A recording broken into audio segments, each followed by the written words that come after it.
You're watching 90s rock in 9 minutes. I'm Sam Bass, and this is Ashley. Today, we're going to review Nevermind from Nirvana. Or, should I say, Sheep. Because that's what this album was originally going to be called. Did you know that? No, I did not know that. Yeah. Kurt Cobain, he just wanted an album title that was going to describe, crowds of people buying the record. So he was going to call it Sheep. How did he know so many people were going to buy it? He didn't know that, but he was trying to just put that out there. Okay. It was some kind of metaphor. So he was seeing himself as a shepherd. Yeah, the shepherd. That's pretty biblical. I like that. Yeah. I mean, it is one of the biggest albums of all time. It's probably the biggest album of the 90s. I mean, as time goes on, the story is still being told. Like, this has become part of the fabric of our reality. Smells Like Teen Spirit was a hit in the 90s, instantly blew up. And then In Bloom and Come As You Are, the first 3 tracks on here were hit singles. Something in the Way was used on the Batman movie. Yeah, that one's definitely had a resurgence. Yeah, and that one's become a hit. Mm-hmm. There's definitely some material on here that wouldn't fly today. Like the song Polly on here is actually inspired I don't know much about that song, actually. That song is inspired by a story of, it's kind of dark, to quote David Rose, it's a little dark. It was a newspaper article that Kurt read about somebody who had abducted somebody else and kept him, hostage for a little while. Mm-hmm. And he wrote the song from the perspective of the person who did that. There's a secret song on here. Oh, they always do a secret song. They did, actually, usually do it. Well, not every time, but there was one on here, and it just sounds like they're just ripping the entire studio apart. This album came out on September 24th, 1991, and it actually blew Michael Jackson off the charts. Yeah. So imagine if you're just kind of a scrappy garage rock band playing, so you played some shows, maybe went on a couple of small tours, and you have a record out. You're kind of making it, but you're not like played on the radio all the time or anything. And then your second album, boom, you knock Michael Jackson off the chart. Another way that Kurt knew he made it, Kurt Cobain, was whenever Weird Al wanted to make a parody of Smells Like Teen Spirit. That's when he said that he knew he had made it. It was whenever Weird Al wanted to make fun of his music. The cover of this album is pretty... It's gained some controversy recently. Yeah. It's a baby swimming in water, for $1 bill on a hook. And it was like a play on, if you're going to fish for humans, what bait would you use, It was just pretty dark.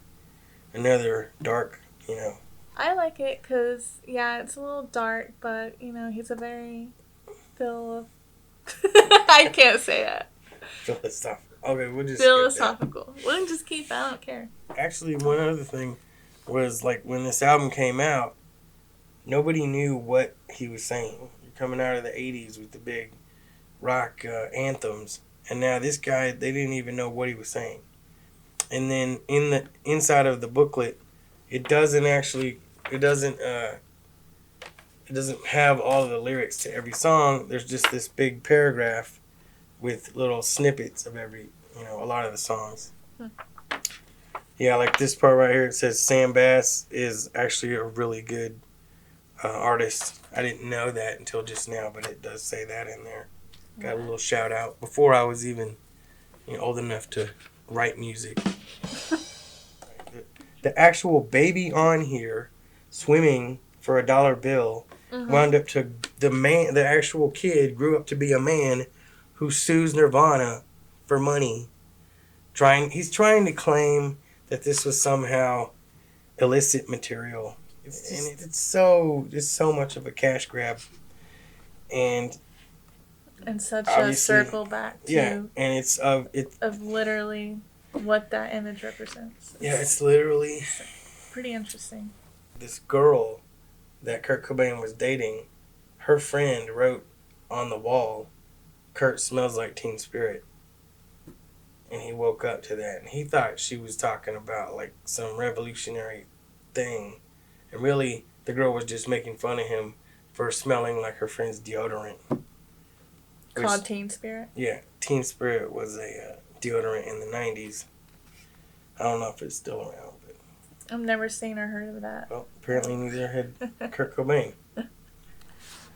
Well, when I first learned about this album, and I just saw the title, "Smells Like Teen Spirit," I thought it was beautifully constructed because he was trying. His audience was teenagers because he was a young person too, and smells like Teen Spirit. I mean, it's basically calling to teenagers to come check it out.